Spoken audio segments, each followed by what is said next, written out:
RSVI info capsule सुनने वाले सभी श्रोताओं का मैं दीपशिखा हार्दिक स्वागत एवं अभिनंदन करती हूँ।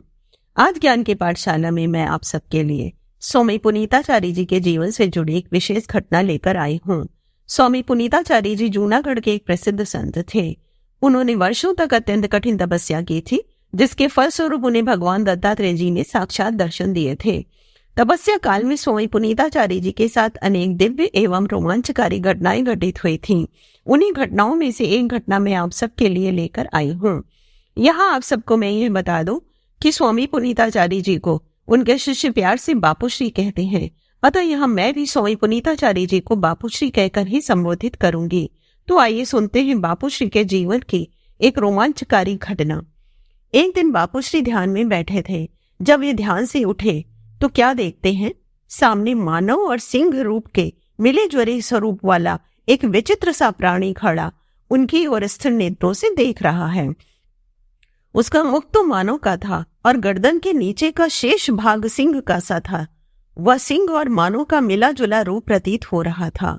निर्जन वन प्रांत में एकाकी मानव के सामने उपस्थित यह स्वरूप चित्त में भयभीत वृत्ति को जन्म देने के लिए पर्याप्त था। किंतु बापूश्री निर्भीकता के साथ आगामी घटना की प्रतीक्षा में आगंतुक अतिथि की अभ्यर्थना हेतु बढ़े एवं नमस्कार कर प्रश्नवाचक दृष्टि उस विचित्र अतिथि के मुखमंडल पर टिका दी। वह नरसिंह रूपी अनिमंत्रित तेजस्वी अतिथि मानवीय आवाज में बापूश्री से बोला, मैं क्षुधा की तीव्रता से ग्रसित हूं। इस जठराग्नि को शांत करने के लिए कुछ खाद्य सामग्री मुझे दो, जिससे मैं क्षुधा के तीव्रगामी वेग को नष्ट कर सकूं। उस समय बापूश्री के पास केले के अतिरिक्त और कुछ भी नहीं था। बापूश्री ने बड़ी श्रद्धा के साथ केला उस नरसिंह के समक्ष प्रस्तुत किया। उस नरसिंह ने केला लेकर बड़े चाव से खाया और आधा केला खाने के बाद आदेशात्मक स्वर में बोला, मुझे प्यास लगी है, जल दो। बापूश्री ने लोटा भर जल उस नरसिंह के सामने रखा। उस नरसिंह आकृति ने जल उठाया और सरपोटा मारकर जल पीने लगा। यद्यपि उसका मुख मानव का था, फिर भी वह जल सिंह के समान जीभ से ही पी रहा था। जल सकरे मुख के लोटे में होने के कारण जीभ से सुड़कने में कठिनाई हो रही थी। अचानक जल नाक में चढ़ गया, जिससे नरसिंह को अत्यंत कष्ट हुआ और पानी नाक से बाहर आने लगा। बापूश्री यह देखकर घबरा गए, किंतु अब कर भी क्या सकते थे। घटना तो घटित हो चुकी थी।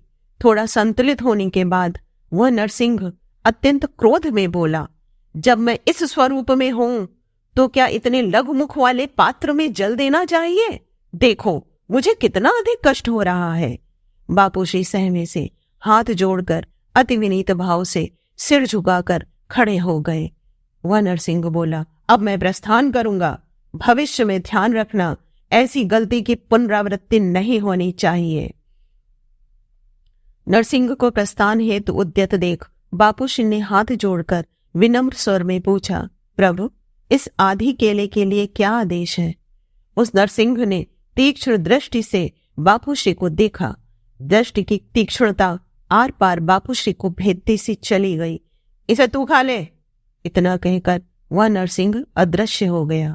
बापूश्री ने आदेश का पालन करते हुए जैसे ही जूठा केला खाया, उनके पेट में हलचल सी मच गई और अनेकानेक यौगिक क्रियाएं होने लगी।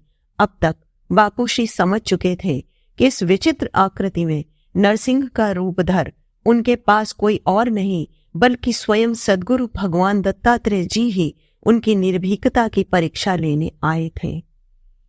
यदि ऐसा कुछ हम लोगों के साथ हो तो कंपित हृदय और कंपित पैरों के साथ अचेत होने में पल मात्र की भी देरी नहीं लगेगी। किंतु साहसी हृदय बापूश्री साहस के साथ बिना डरे उस नरसिंह रूपी दिव्य स्वरूप के सामने खड़े रहे। ऐसे साहस का हमें हृदय से सम्मान करना चाहिए, प्रशंसा करनी चाहिए। RSVI इन्फो कैप्सूल सुनने वाले सभी श्रोताओं से अब मैं विदा लेती हूँ। शीघ्र ही फिर मिलूंगी। तब तक के लिए अनुमति दें। धन्यवाद।